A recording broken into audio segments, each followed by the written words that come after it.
आज से जनसुराज के साथियों के साथ सत्याग्रह की शुरुआत कर रहा हूँ। अब मैं जहाँ रहता हूँ वहाँ छोड़कर इसी बिहार के सत्याग्रह आश्रम में रहूंगा। यहीं से जनसुराज का सारा कार्यक्रम चलाया जाएगा। हर वो व्यक्ति जो इस व्यवस्था से दुखी है, पीड़ित है, उन सारे लोगों के लिए प्लेटफॉर्म आवाज बनेगा। ये बातें प्रशांत किशोर की है, जो उन्होंने कल पटना में गंगा नदी के किनारे बने अपने सत्याग्रह आश्रम में कही थी। पिछले 14 दिनों से बीपीएससी परीक्षार्थियों के लिए आंदोलनरत प्रशांत किशोर ने कल गंगा नदी नहाकर अपना अनशन तोड़ दिया और सत्याग्रह की घोषणा कर दी। पटना में गंगा नदी के किनारे बने बिहार सत्याग्रह आश्रम से 60 दिन में 1 लाख युवाओं को ट्रेनिंग देने की तैयारी हो रही है।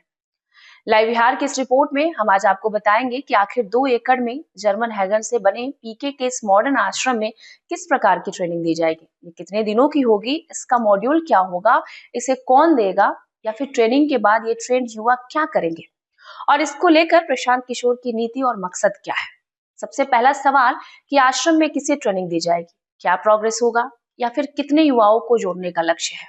इसमें राज्य भर के युवाओं, महिलाओं को ट्रेनिंग दी जाएगी। सोशल मीडिया और वॉलंटियर के माध्यम से युवाओं को जानकारी दी जा रही है। एक डेडिकेटेड टीम भी इस पर काम कर रही है। सभी का पहले रजिस्ट्रेशन किया जाएगा, उनकी काउंसलिंग होगी, उनके इंटरेस्ट के आधार पर सिलेक्शन किया जाएगा।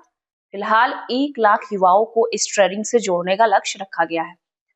ट्रेनिंग का पूरा मॉड्यूल क्या होगा, युवा क्यों आएंगे, ये एक बहुत ही जहीन सवाल है। जनसुराज के कोर टीम के एक मेंबर के मुताबिक 3 तरह की ट्रेनिंग दी जाएगी, 3 दिन की, 7 दिन की और 21 दिन की। ट्रेनिंग के पूरे मॉड्यूल को 3 हिस्सों में बांटा गया है। राइट्स यानी कि इसके तहत महिलाओं को बताया जाएगा कि उनका संवैधानिक अधिकार क्या है। इसके लिए जनसुराज की टीम की तरफ से कुछ संवैधानिक अधिकार को आइडेंटिफाई किया गया है। उसके बारे में सिर्फ जानकारी ही नहीं दी जाएगी, बल्कि प्रैक्टिकल करके भी उन्हें बताया और समझाया जाएगा। दूसरी है वैल्यू। इसके तहत उन्हें अलग अलग चीजों की वैल्यू बताई जाएगी, जैसे आश्रम में रहने वालों को हर हाल में सुबह 5 बजे जगना होगा, शाम में आश्रम की लाइट्स 9 से 10 बजे ही बंद हो जाएगी। इसी में उन्हें मोटिवेशनल और इंस्पिरेशनल स्टोरी दिखाई जाएगी। तीसरा है स्किल, यानी कि तीसरे हिस्से में इन्हें अलग अलग तरह की चीजों के बारे में स्किल्स बताई जाएगी, जैसे किन्हीं को सोशल मीडिया के माध्यम से पैसा कमाना हो, या फिर सोशल मीडिया का सही इस्तेमाल कैसे किया जाएगा, ये सारी चीजें बताई जाएंगी। इसके अलावा उनकी दिलचस्पी के हिसाब से उन्हें स्पीकिंग स्किल, लिसनिंग स्किल और रीडिंग कैपेसिटी डेवलप करने की भी तरकीब बताई जाएगी। इस प्लान से प्रशांत किशोर क्या हासिल करना चाहते हैं? इस ट्रेनिंग कैंप से प्रशांत किशोर वॉलंटियर तैयार करना चाह रहे हैं। यहाँ से ट्रेन लोगों के माध्यम से जनसुराज बिहार के हर गांव तक अपनी बात पहुंचाएगा। उन्हें बताया जाएगा कि हमारा बिहार कहाँ था, बिहार का इतिहास कितना स्वर्णिम रहा है और आज हमारे बिहार की क्या स्थिति है। जिन्हें ट्रेनिंग दी जाएगी उनसे अपील की जाएगी वे जनसुराज से जुड़े।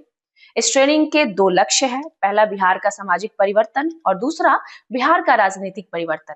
ट्रेनिंग प्राप्त करने के बाद युवा गांव में जाएंगे और बूढ़ी महिला को बताएंगे कि आपकी विधवा पेंशन में 400 रुपए भीख के रूप में मिल रही है, उन्हें कम से कम 1000 रुपए मिलने चाहिए।